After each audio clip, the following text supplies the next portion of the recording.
Hi, welcome to this week's coaching blog. What I'd like to do in this video is take an opportunity to look at the FlightScope launch monitor that we use here at Penwortham Golf Club. There's more and more discussions in the media about how launch monitor technology can help improve your ball flight, understanding of ball flight, and also help improve your game. So what I'd like to do is use a case study of a pupil who I worked with recently using the FlightScope system, and just trying to illustrate where we can use the monitor to help you improve your golf game and, more importantly, improve your understanding of what is required in any future work that you may do on your game.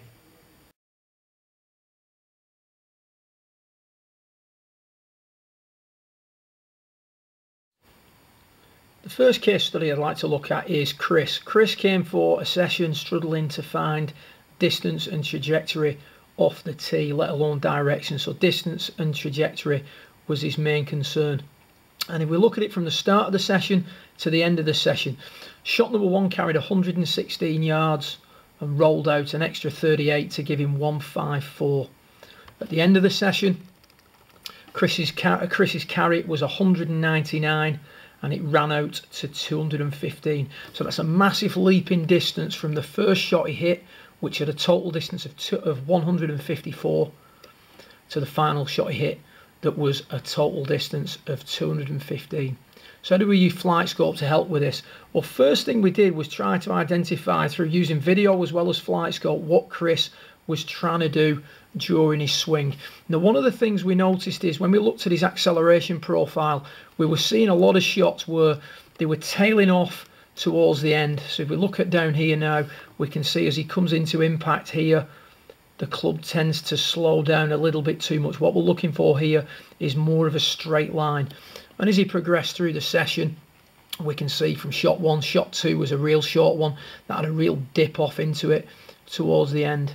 We then started to look at reasons why he may be losing club head speed as he's coming into impact. Well, the first thing we noticed with Chris is that whilst coming into impact, he was trying to release the club, and we can see on this screen here that his face angle is very, very shut at impact. He's trying to attack the ball from the inside and square the club up, which is what all the magazines tell you to do. But unfortunately, when you do that, you take all the loft off the golf club. You also lose speed. When you release the club, when you throw the club head at the ball, the club head is getting to the ball sooner. We accelerate a club head, so we don't want the club head getting to the ball sooner. We want the club head to get to the ball as late as possible.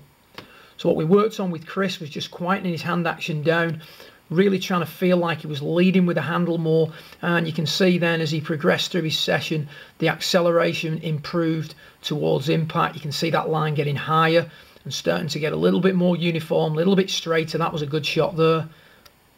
And again, swing peaking out a little bit more, much more club head speed as he's approaching impact. So have a little look at the facts and figures from the start of the session to the end of his session. At the start of Chris's session, when he was trying to release the club, when he was trying to swing at it hard, he had a club head speed of 78.4 miles an hour. He had a ball speed of 108 miles an hour to give him a smash factor of 1.38. Smash factor is a relationship between ball speed and club head speed, and ideally we would want that at 1.5. And we can see then as the session progressed, he started to get more into the 149s, 143, 145, and then towards the end he's much nearer the 1.5. Not every time, but more of the time. And if we look at the club head speed here down the left hand column, we can see that his club head speed steadily increased from shot one at 78 to his final shot at 86. That was an increase of 20 miles an hour ball speed, which resulted in an overall gain in distance of 61 yards. So there's just one instance of how FlightScope can help you understand your ball flight a little bit better and also help improve your game. Second case study we're going to look at is Emma. Now, Emma's a good player, and one of the problems she was complaining about was that every shot she hit started up the left and then curved to the right in varying amounts.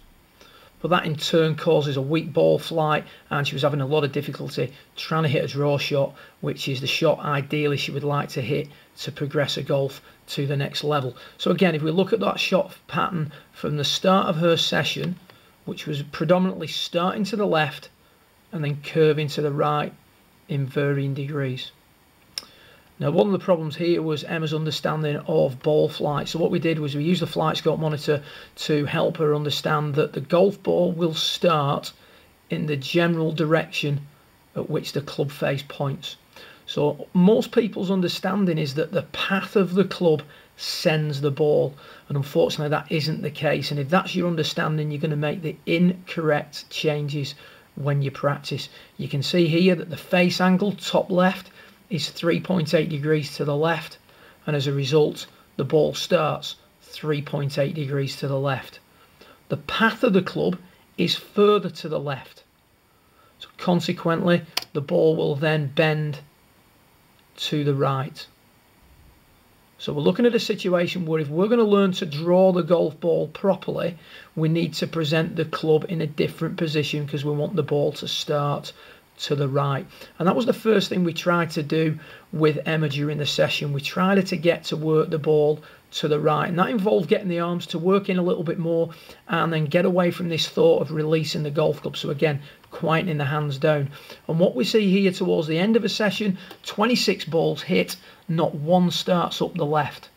Now the ball still curves to the right. That's because she's still used to swinging across the golf ball. But what we've got with those shots now is a much more uniform shot pattern. Every shot starts up the right hand side because she's now presenting the club. She understands that the ball is going to start where the club face points. So we just get some more data up there for you. See there now, the club face is pointing to the right in varying degrees. Club face 2.2 to the right, ball starts 2.1 to the right. The ball will always start more in terms of where the club face points. It then bends away from the path of the golf club. So for Emma to get that shot curving back to the left, she will need to work on attacking the ball more from the inside.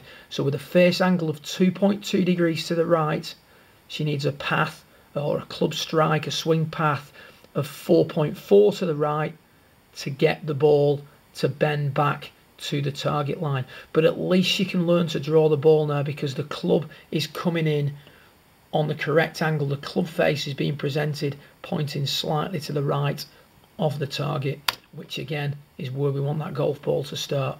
So from the start of the session, where it was very random, every shot starting to the left,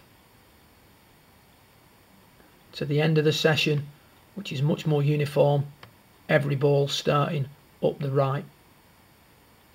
So again, there's another example of how understanding your ball flight or understanding how the club and the ball interact can help improve your golf.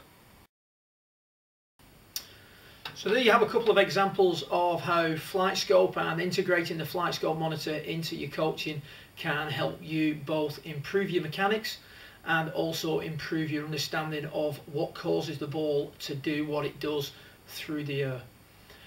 In the coming months, FlightScope is going to be an integral part of each lesson given here at Pembrokeshire Golf Club.